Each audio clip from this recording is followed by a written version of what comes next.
Hello and welcome to Zevy's Garage.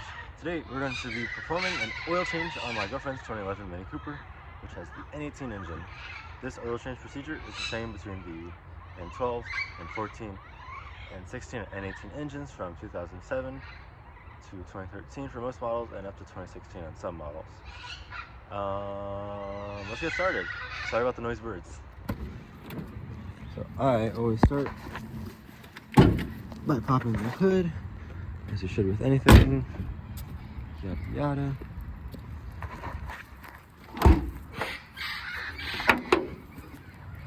Bada bing, bada boom, here's our N18. So, for reference, the drain plug is on the bottom of the engine. You'll see it when you get down there.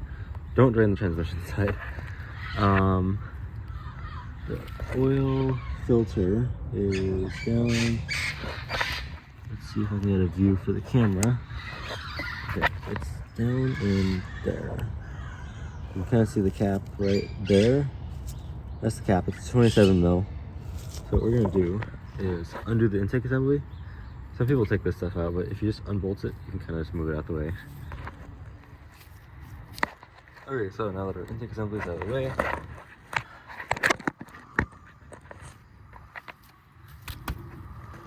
can see, okay, here's where we are. And about in here, it's hard to see, but the cap is right down there. So what we're gonna do is, I'm gonna unbolt this so I can wiggle this around as needed. And then you kind of just lift on the coolant hoses here. Just be mindful of this coolant tee right here. They love to break because they get brittle.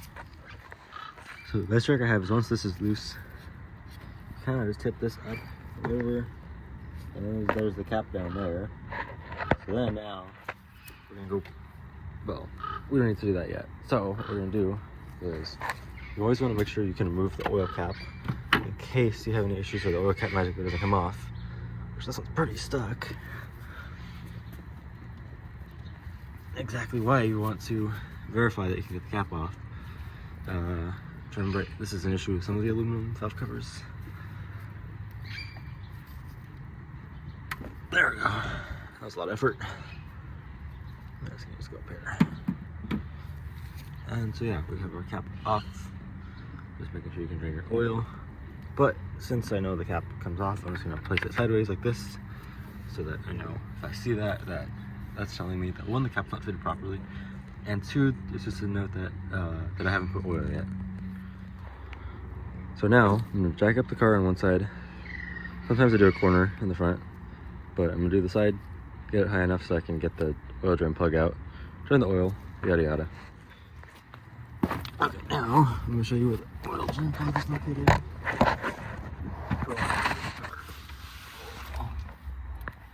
Oil pan, and there is your drain plug. Make sure you get that and not your transmission drain plug, which they intentionally put way further back, and it is really small. There it is. Oil drain plug, yes, that's what the pan looks like. So yeah, we're going to raise the car a little bit, and actually it's raising up high enough for me to get to it. So I'm gonna drain the oil and then I'll be right back. One thing I forgot to mention is that it's an H8 hex socket / Allen to get the oil drain plug out.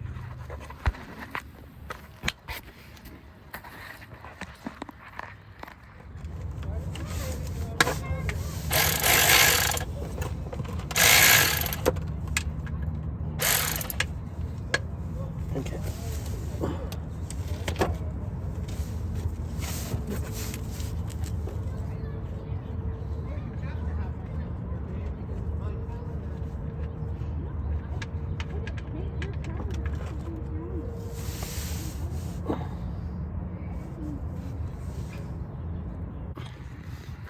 Okay, so make sure you replace the crush washer. I have a new one here. And then make sure you remove the old one, which appears to be on the engine still. So grab that, pry that off, or fish it off, and then install the new one. Okay, so torque the drain plug to 18.4 foot-pounds. For reference, this car was very low on oil. The marks are on that side. I don't know if you can see them. Angle the camera around a little bit, see if it picks it up. So top mark would be at the rim is 7 quarts, 6, 5, 4, 3, 2. I'm trying to hold it flat. This is reading is 1.5 quarts of oil in here. Yeah, it's a little low. It's a little overdue. But it's okay, because this car's gonna get fresh oil right now. It'll be happy. The good news is there doesn't appear to be any glitter or anything. I already looked at it. It's kind of settled now, so if there was, you wouldn't even see it. But yeah, don't wait on your oil changes, buddies. Don't do that. Oh wait, actually I need this pan right now. So now we're going to, no, not the fucking pan. We're gonna drain the oil filter up and about somewhere, but we got from the top. So oil filter has the time. We do have our pan. Just reference it from the top. So your cap is there. You can see the glimmer of reflection of the pan down there.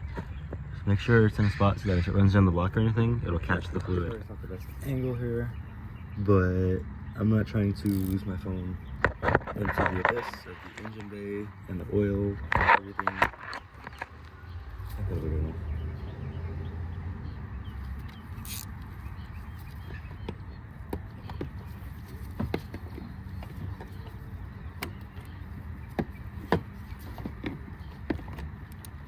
Just make sure the socket goes on straight because of the coolant hoses. Sometimes I must go on crooked.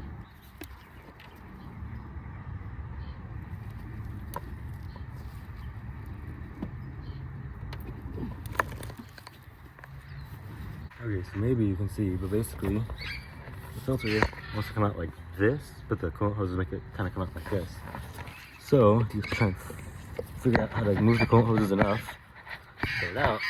Be careful moving it because it lets crack.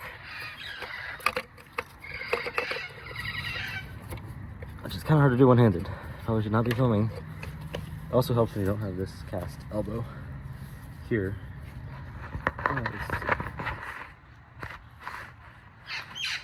You're gonna hold now.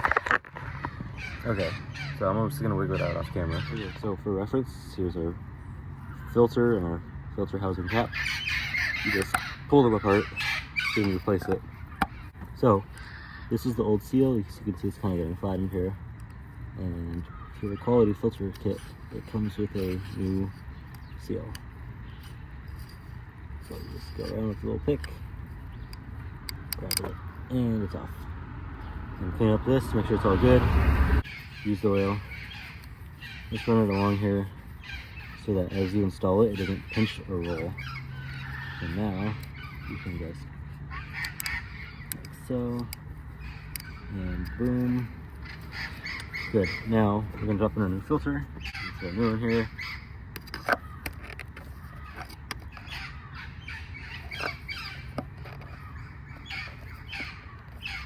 See, that's it. And now, same deal. You just gotta fish it into there. So this one I'll try and do on camera. Hopefully this works.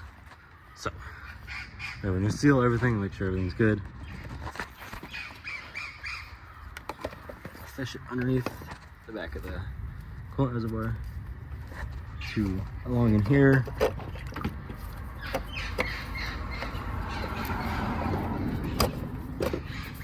Getting closer. Always hate doing coolant, or not coolant, sorry, oh shit, did you just separate from the housing? I think it did. Let me fix this. Okay, so I have that in. Basically what I do, my fingertips, I kind of do this in there. It's kind of hard to do, but you kind of spin it with your fingers to get it lined up as you hold up the coolant hose with your hand. I know some people just undo this, but I'd rather not for the sake of this. So there's that, and torque gets to 25 Newton meters. Once again, it's a 27mm socket. And then now, since that's in, that's torqued, the drain plug is torqued, we can add oil now. This car should take 4.4 quarts, I want to say. So that's what I'm gonna go do. Okay, so like I said, we got, this is a 5-quart container with number 1 in it. 5W30. Always around 5W30. I usually use the high mileage stuff. Personal preference, whatnot. This engine takes 4.4 quarts. I usually just go to 4.5. Whatnot. So, I am going to add oil now. Wish me luck.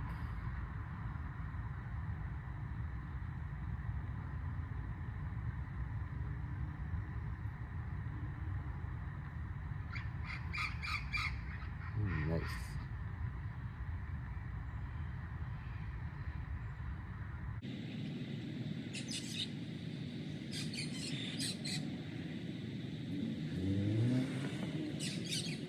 Four going. One day it'll be like a. Somebody else knows online or something. The guy used to get back on your foot. Some cars now. He's like pouring the oil over his head, like over his neck. I'm not even gonna try that. That ends so poorly. Okay, so yeah, on the money. That's how you know I'm used to doing oil changes on these cars. Is that was literally like 4.5 on the mark. Yeah.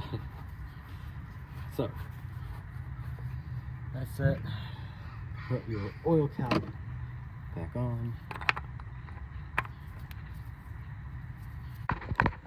Okay, so we're in the car. We're gonna put the key in, put an accessory, push the BC button on the left turn signal stalk here, and the trip odometer. Okay, that's better. So, trip odometer and BC button, push and hold both.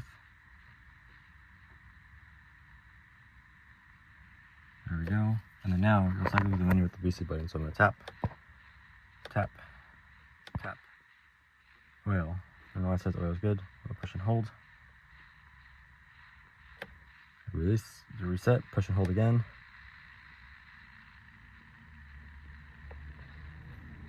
Boom, there you go. Claim 17,000 miles. One of these engines would die if you did that, bruh. Don't do that. 5,000 miles, guys. 5,000. But check it. Every oil change, every fill up until you know how much your car consumes for oil. And if not, every other fill up. Okay, let's start it.